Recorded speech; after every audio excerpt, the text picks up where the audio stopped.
Hello everyone, it's Dr. Vasquez, your doctor in criminal justice, bringing you another video on criminal justice topics. In this video, we will be discussing the highly publicized and questionable shooting of Rob Adams. Stay tuned for what comes next.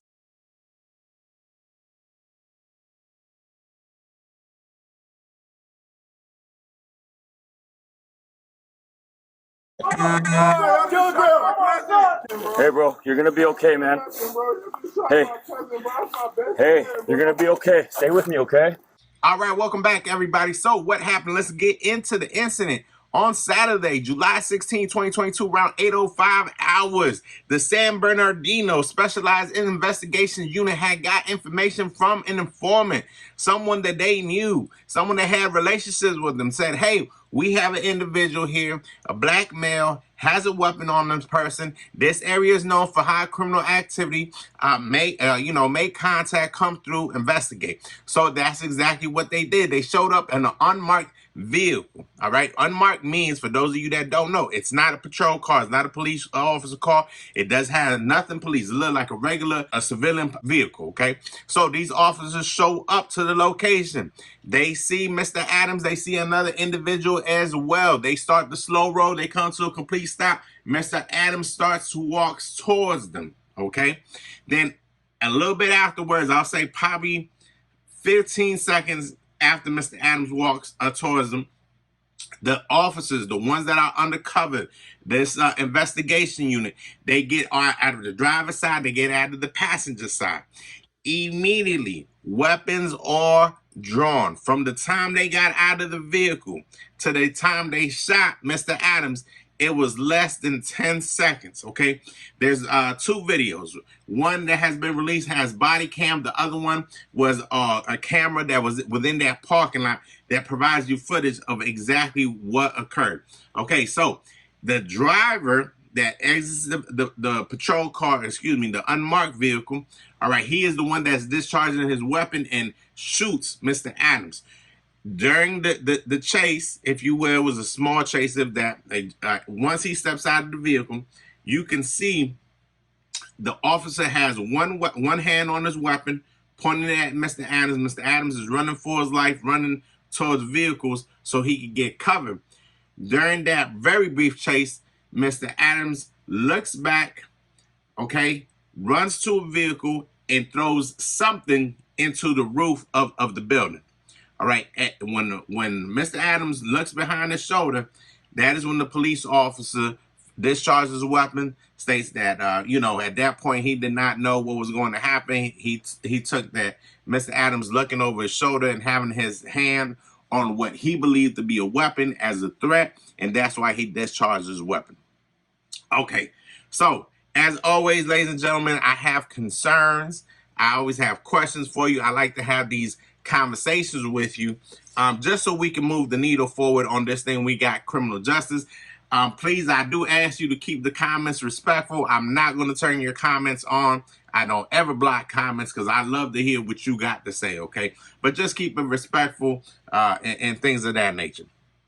All right, so the first concern I have is the shooting. All right, the videos that I have seen, they are very distorted. Okay, so I want to know, if you look at the video, put in the comments below, was it a weapon? Can you see a weapon from the videos that you're seeing? It is now. I'm not asking you, do you see a black blob or some blurb or something? I'm asking, can you define 100% that what is in that individual's hands through the videos provided? Is it a weapon or not? Because the videos that I've seen, I cannot make that out. Okay, my next question to you is, how many warnings do you have to give somebody as a police officer? Do you say, stop, please stop? Can you please stop? And then how long does that have to be, right? How you doing, Officer Vasquez? Please put your weapon down, boom, boom, boom, boom. Do I have to keep giving you repetitive commands? And then how long should that duration be that I have to wait before I discharge my weapon? Let me know what you think. And then the last thing that I want to talk about with the shooting was two things. Looking over your shoulder during a chase, does that allow a police officer to employ deadly force? If you're a police officer and you're running, and you're chasing the bad guy down or the suspected criminal, and they look over your shoulder, is that them saying, hey, are they behind me? Or is that saying, hey, I'm about to take care of this officer? How would you take that? How do you what's the way that you break that type of information down? Okay. And the last thing that I want to talk about with the shooting, because the shooting happened really fast, ladies and gentlemen. So, like I said, it's not even 10 seconds. So you really have to stop, play, keep looking over the shooting just to really comprehend what happened. Mr. Adams throws something to the roof. Okay. Now, I don't know if it's a cell phone. I don't know if it's a weapon.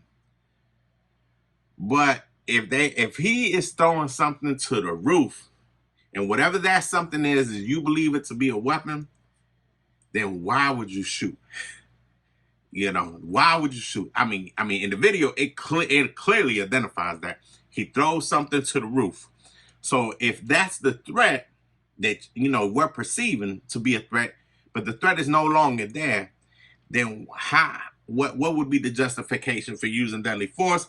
Again, I'm playing devil's advocate. It's always horrible to a Monday morning quarterback this. When you're not there, it's not in the heat of the moment, and your adrenaline is not pumping and things like that. All right, what's my second concern? My second concern is the unmarked vehicles. There are some cities in the United States that won't even allow unmarked vehicles because of the connotation that it brings, the drama it brings, the conflicts it brings, the confusion it brings, right? Who's not to say that if this was a clearly marked vehicle, Mr. Adams would have never had any problems? Who's not to say that? So let me know what you think as far as your thought process when it comes to unmarked vehicles. Is it something that we need? Because we obviously know criminals are not going to play fair, right? We know they're going to break laws and things like that. So is there a time and place for unmarked vehicles? Let me know what you think below. Let me know if you think they should be all banned. Let me know if you think they're useful, or just let me know if you think it's circumstantial and it applies to different situations. All right, something else I want to talk about, and it kind of gets on my nerves, is criminal history. Anytime there's a questionable shooting or some of these highly publicized cases, the first thing they want to go to is this person's criminal history. Well, this person did this, and this person did that, and this person has a rap sheet, and this person was on probation, and that has nothing to do with what we got going on here, okay? That has nothing to do with that specific incident. When that officer got out of the vehicle, what did the history have to do of Mr. Adams? Okay, we're talking about that incident. That's all we're talking about. And then sometimes, these people, and then look, the person's not even breathing no more, and we're still dragging their name, down the dirt and stuff. What's your thoughts on that? Should we be airing their dirty laundry out, their history out? Shouldn't we just let them rest in peace? Just so if you made it this far in the video, at this point, I'd like to invite you to subscribe. If you like having conversations on criminal justice topics, if you like going over criminal justice topics, if you just like information on criminal justice topics, or if you just want to hear from yours truly and my perspective on what these criminal justice topics are going through, go ahead and go ahead and subscribe, go ahead and share, go ahead and comment, and help this community grow. Thank you so much. And then the treatment after the shooting is another concern I have. In the video, it shows that the officer is still pointing the weapon after the person is shot, laying on the ground, and they're talking like the officer's telling him, stay with me, you're not going anywhere. I'm gonna take care of you, stay with me. But you're telling him that, and you still have a weapon pointed at him. By that time, shouldn't you have searched him already, got him medical aid, so on and so on. Let me know what you think. Let me know if you think, after you render someone no longer a threat and after they're searched, should you still be pointing your weapon at them, or should you holster your weapon, apply medical treatment, and get them that first aid that they seek?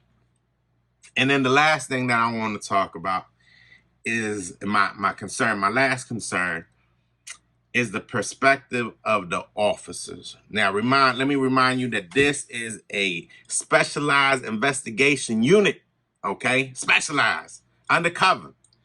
So, what is the direction that they are being given, okay?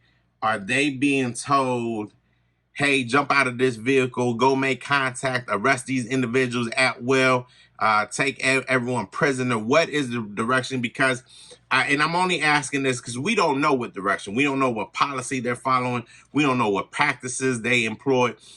So it might be that this police officer, that's exactly what this police officer is trained to do. You had information from an informant. You knew that the location was high criminal activity. I don't know if they were targeting Mr. Adams or not, but let's say for the sake of this conversation that they were, because he had a history. So he has history. The location has history. You have an informant that has told you this individual has a weapon. So what is the mind frame of that department, of that section? Is it, okay, we will take no prisoners, we're going to make contact, we're going to apprehend him, this is affecting the quality of life of this community. And, so again, looking at it from the police officer's perspective, what has been said to him? What type of training has this individual had?